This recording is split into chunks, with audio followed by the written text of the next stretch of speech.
Skuad Garuda harus mengakui kekuatan singa Mesopotamia dalam pertandingan kualifikasi Piala Dunia 2026 sore ini di Gelora Bung Karno, Jakarta. Lantas apa yang menjadi penyebab kekalahan Indonesia dan bagaimana peluangnya melawan Filipina nanti? Kita bahas malam hari ini bersama pengamat sepak bola Anton Sanjoyo. Bung Joy, selamat malam. Selamat malam. Bung Joy, kalau kita lihat pertandingan sore tadi begitu ya, babak pertama Indonesia berhasil mendominasi, tapi sayangnya di babak kedua terlihat anti klimaks. Apa sebenarnya yang terjadi?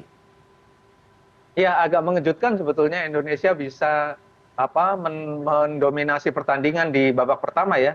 Bahkan ada 2 peluang bersih didapatkan, salah satunya oleh Rafael Struijk, dan Orat Mangun juga dapat satu peluang yang cukup bersih ya, sayang tidak bisa menjadi gol. Dan kelihatan betul bahwa di babak pertama Indonesia bermain lepas, meskipun juga dipengaruhi oleh sebetulnya Irak tidak terlalu ngotot untuk naik menyerang ya. Mereka menunggu di sekitar kotak penalti, tapi sesekali melakukan serangan balik, dan serangan baliknya cukup efektif sebetulnya. Dan saya agak terkejut dengan polanya Sintayong yang biasanya kan dia pakai 3-4-3, itu sangat ofensif. Tapi memang kalau menghadapi lawan seperti Irak dengan keunggulan di banyak sisi, terutama dari sisi kecepatan, determinasi, postur tubuh mereka juga lebih bugar. Tampaknya memang formasi 4-3-3 yang diturunkan tadi cukup berhasil di babak pertama. Sayangnya memang Jordi Amat kemudian melakukan professional foul ya. Orang terakhir yang mengunci bola tapi kemudian melakukan pelanggaran, itu memang kartu merah. Jadi memang setelah kehilangan Jordi, Indonesia betul-betul tertekan, sampai kemudian juga beberapa pemain belakang melakukan kesalahan, termasuk kiper Hernando Ari ya. Dan ya saya sih berkali-kali bilang memang kalau kita lihat dari 2 penampilan terakhir melawan Irak, Indonesia memang tidak berkutik. 5-1 kalah di Basra, kemudian kalah di Piala Asia 3-1. Tapi kalah di Piala Asia itu permainan Indonesia sangat baik. Dan tadi terjadi di babak pertama.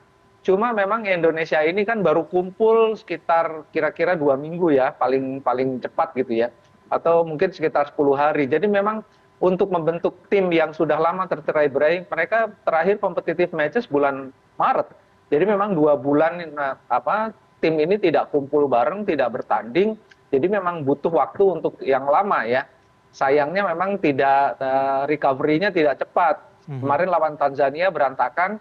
Hari ini lawan Irak cukup baik di babak pertama, tapi di babak kedua ya akhirnya permainan kemudian dengan intensitas setinggi ini kurang 1 pemain pasti sangat terasa. Jadi yang tadinya Indonesia mendominasi kemudian terdominasi oleh Irak dan terjadilah gol. Saya tidak menyalahkan pemain-pemain belakang maupun kiper Hernando Ari ya, karena memang dengan tekanan yang begitu besar setelah menit ke-60 sulit ya untuk bertahan dari serangan Irak. Irak adalah salah satu tim elit di Asia, jadi ya harus kita akui lah Indonesia memang satu level di bawah Irak, dan itu bukan aib ya. Kalah lawan Irak itu bukan aib, masih ada kesempatan Indonesia untuk lolos ke putaran 3 dengan mengalahkan Filipina. Saya sih yakin lawan Filipina Indonesia bisa menang. Oke, Bung Joy, kalau kita lihat atau dari kacamata Anda begitu, sebenarnya faktor apa yang menjadi penyebab kekalahannya? Karena memang kalau kita bicara dari cuaca mungkin atau pemilihan waktu, sepertinya bisa menguntungkan skuad Garuda begitu. Iya, dengan pemilihan jam 4 memang Jakarta kan sangat lembab ya. Pemain Irak kelihatan memang tidak terlalu oke dengan situasi itu. Ditambah lagi lapangan yang tidak rata di banyak tempat ya. Pemain-pemain Irak itu kalau dikasih lapangan yang rata banget kayak karpet gitu, wah ini akan merajalela gitu loh. Saya nggak tahu itu taktik atau apa ya. Tapi main di GBK dengan rumput yang seperti itu mereka tidak berkembang gitu loh, dan justru Indonesia bisa meraih keuntungan dari hal seperti itu. Tapi memang harusnya bisa mencetak gol ya. Struijk itu harusnya bisa cetak gol itu di babak pertama. Jadi memang ada faktor di mana sebetulnya saya bilang berkali-kali determinasi di lini depan, clinical finishingnya itu memang kurang gitu loh. Terutama tim senior ya, kalau saya lihat. Kalau yang tim U23 malah jauh lebih bagus. Sayangnya Struijk dan Marcelino Ferdinand itu grafisnya menurun terus sejak mereka tampil di Piala Asia U23 dan tidak bisa memberikan kontribusi yang cukup, terutama untuk mencetak gol dan mencetak peluang. Jadi memang kalau ditanya apa penyebabnya ya, Indonesia harusnya bisa mencetak gol di babak pertama. Sayang memang tidak ada penyelesaian akhir yang baik.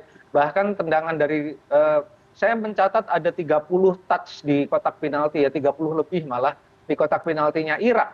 Pemain-pemain Indonesia mencatat 30 sentuhan, tapi hanya ada 2 shooting dan saya kira memang syutingnya terlalu lemah. Ini yang menjadi saya kira menjadi titik titik balik kenapa Indonesia tidak bisa memetik poin dalam pertandingan ini. Oke, Bung Joy, salah satu yang menjadi krusial dalam pertandingan tadi adalah Jordi Amat yang mendapatkan kartu merah begitu. Menurut Anda apakah layak? Ya kartu merah itu memang harus diberikan karena aturan dari IFAB mengatakan bahwa kalau ada pemain terakhir yang mencegat bola dengan pelanggaran itu memang kartu merah. Jadi setelah itu memang pertandingan menjadi tidak seimbang ya, karena tidak seimbang dan tidak seimbang pun Orat Mangun masih mendapatkan satu peluang tuh digagalkan oleh kiper gitu. Jadi sebetulnya Indonesia masih bisa mencuri-curi. Jadi kalau dalam benak saya seandainya Jordi Amat tidak keluar, Indonesia paling tidak bisa menang 1-0 gitu. Tapi ya memang setelah bermain dengan 10 orang yang dihadapi adalah Irak. Kalau yang dihadapi semacam Brunei atau Filipina dengan 10 orang mungkin masih bisa melawan. Tapi lawannya Irak ya sulit ya karena memang mereka levelnya lebih tinggi dari Indonesia. Dari sisi ranking FIFA aja kan jauh.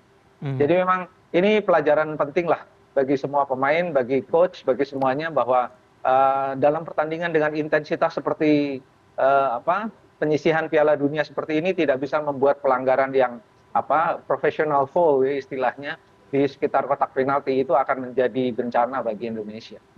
Oke, yang menarik di awal tadi Anda katakan memang peluang untuk melawan Filipina Selasa nanti cukup besar bagi Indonesia begitu ya. Tapi melihat apa yang terjadi pada sore hari ini, bagaimana? Apakah memang akan mempengaruhi psikologis dari para pemain?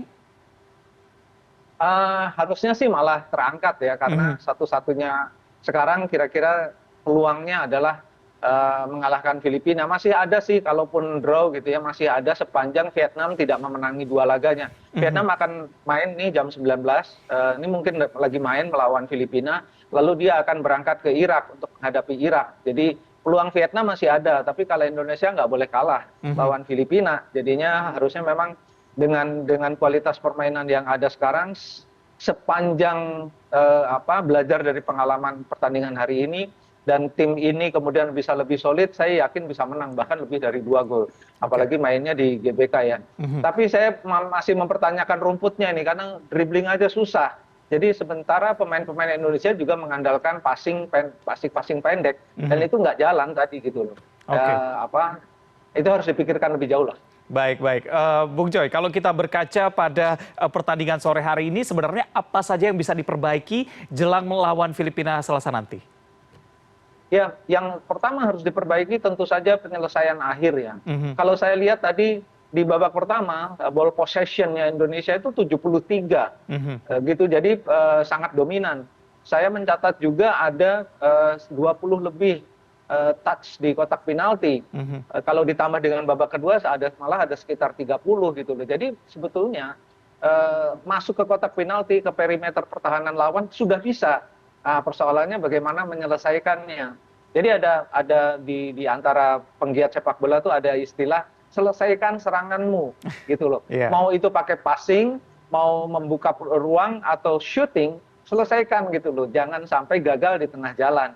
Nah ini yang Indonesia tidak bisa terapkan. Bisa masuk ke kotak penalti, bisa passing 1-2 di kotak penalti, sayangnya nggak ada shootnya gitu. Memang pertahanan Irak juga ketat. Tapi memang menurut saya pemain Indonesia tidak ada yang klinikal, tidak ada yang betul-betul fasih dalam penyelesaian akhir. Ini yang menjadi persoalan besar bagi Sintayong dalam beberapa pertandingan melawan Irak terutama ya. Jadi lawan Filipina itu mungkin tidak terlalu problem. Mungkin bisa mencetak gol 2 atau 3 gol, tapi Indonesia kan nggak hanya melawan Filipina, nanti kalau lolos putaran ketiga ketemunya Uzbek, ketemunya Arab Saudi, Jepang, Korea Selatan kan harus bisa belajar dari pertandingan melawan Irak. Baik. Memang persiapannya harus lebih matang lagi jelang lawan Filipina nanti. Kita harapkan tetap berikan dukungan yang terbaik untuk skuad Garuda. Terima kasih sudah berbincang malam hari ini pengamat sepak bola Anton Sanjoyo. Selamat malam. Sama-sama, terima kasih.